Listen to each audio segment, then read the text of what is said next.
Hello, awesome people. Welcome to VP's Wealth Radio Show. This is Vijay Prakash, author of Amazon #1 best-selling book, Slumdog Investor. So today, being a Tuesday, we have to follow author's ritual. And I'm going to cover something which is going to help you if you want to become a writer. So let's get started. So I'm going to cover a topic, 7 mistakes which first-time authors make. Okay. So what is the first mistake? What they make is they don't do the market study. It is very, very important to do the market study because you need to know well in advance that whether the book which you are writing is marketable or not.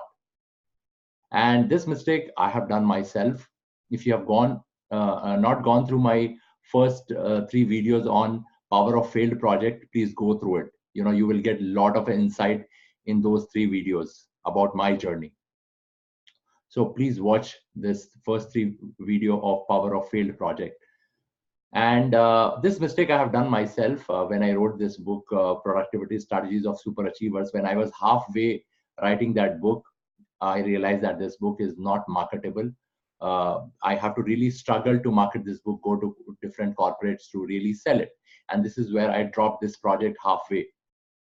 Okay, so very, very important that you ensure that you do the market study before you write. My trainers tell me that there are 2 types of book. One is a marketable book and another is a passion book. I ask this question to a lot of people that what type of book you want to write, and most of the people come up with a passion book. So I would recommend that first you write a marketable book, and then that the money what you make out of it, you can write the passion book. Okay, because probably for your passion book you will not have enough market. Okay, let's move on to point number 2. The second mistake, what they do is they don't hire a professional proofreader from the beginning. Okay, so this will save a lot of time for you at the time of editing, right? Every time, the moment you write your first chapter or few pages, it is very, very important to have a professional proofreader. See, I don't know what kind of perception you have about a book writing at this point of time, but remember this. If you treat it like a movie, in a movie, one person cannot make a movie. There is a director, there is a producer, there are different film actors, there is a choreographer.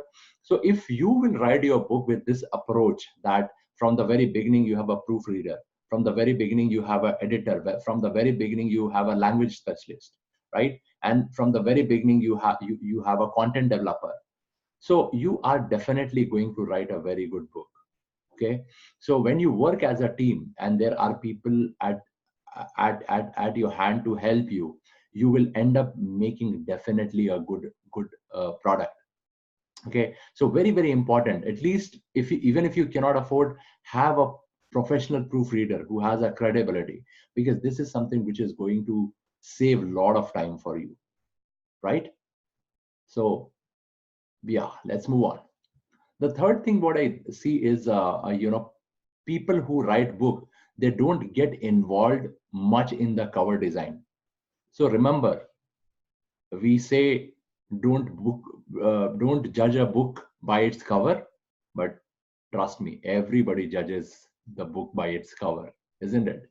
They are going to take a look at the first cover and then the back of the cover.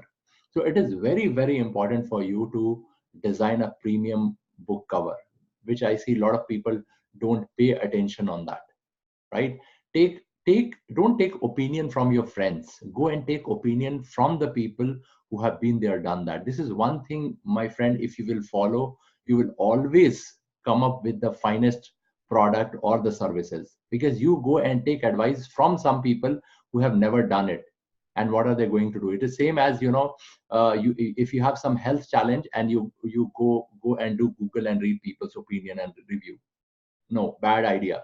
To me, if you have some health challenge, you should go and see an expert, not do the Google, because if you will start implementing what is written on the Google, probably it could be disastrous, right?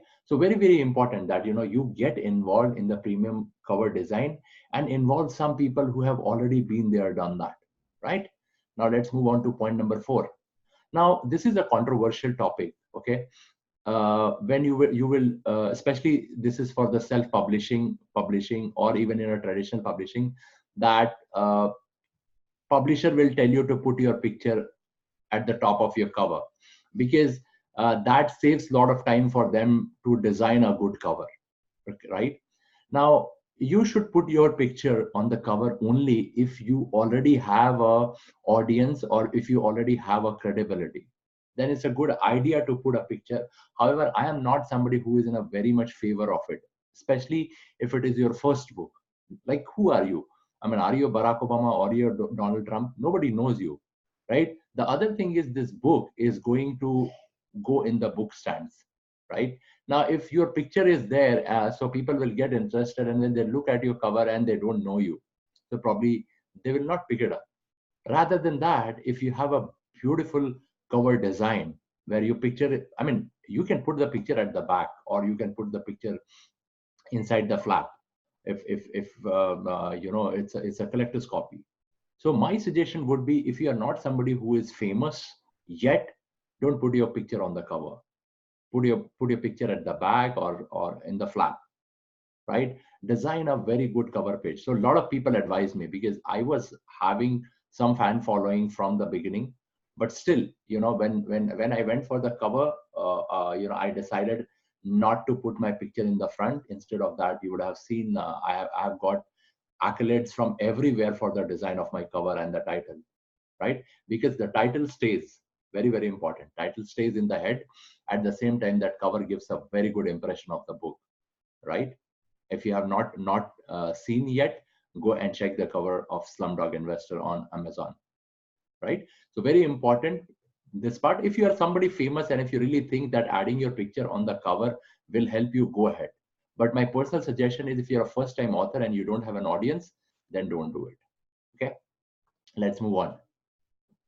Now, fifth point is, they don't follow the writing schedule. Okay, and this is what delays the project. In my case also, I have done this. So my suggestion is, follow the writing schedule. It is very, very important that you have a date of completion. What gets scheduled gets done, isn't it? So very, very important, this part, that you follow the schedule what you have put together, and ensure that you are following it. This will be a big help for you to complete your project on time. Okay, let's move on. Now, this is very, very important part, not thinking about the reader's interest part. So if you will not think about the reader's interest part from the beginning, the book is going to be dull and boring. And especially, this is going to happen when you are writing this book in a story form. Okay, so just ask yourself from the very, very beginning, that why my reader will be interested in my book. Why will he get interested in reading my book? And this is where you have to ask yourself that, is this book becoming a boring and a dull? Am I adding enough picture which is required? What kind of content am I building? Okay, so this is something very, very important. Take care of the interest of your reader, because once they buy it, they are also going to give you a review, isn't it? And the more genuine, I believe in having an organic review. I believe in having organically growing, because it's a slow process, but it is like a Chinese bamboo tree. You have such a strong foundation, you are going to grow very fast if you are growing organically in a right way. It will take some time, but then you are going to grow very, very big, because you are doing all genuine things. Okay, so take care of readers interest part. And seventh thing is, there is no assessment if they can build business around their book or not. This point is very, very important, friends, and you have to take into account, right? Because trust me, if let's say you write a book and you sell a book, you are not going to make a lot of money by just selling a copy. Maybe when you will sell multiple books, you will make money. But what you have to do is, you have to build a business around it. right? I see a lot of people who have written books, and when I ask them, can you build a business around it? People are not going to buy any kind of a coaching program. Again, even in terms of a coaching program, the maximum program what is selling is on more of how to make money, entrepreneurship, and things like that, health and relationship, right? So very, very important when you are writing this title, think big. Always think big. Because if you sell a coaching program today, if I sell a coaching program, I make 40, 50,000 rupees out of selling one coaching program. If I sell my super premium coaching program, I make a lakh rupees. But if I have to make that money just by selling book, you imagine the number of copies. Now, definitely, when we sell 5,000 books and we make a profit directly of 400 rupees, it's a big number. But then it is a mass work. The class work is going to be, you sell your coaching programs, and people are looking for experts, right? So very, very important that you think a business around your book. Okay. So I think this is the 7 point what I wanted to cover today for you in the author's ritual. If you think the content is valuable, please go like, share, and comment. And that's all. Thank you so much for listening. This is Vijay Prakash signing off for today, and see you tomorrow. Bye bye.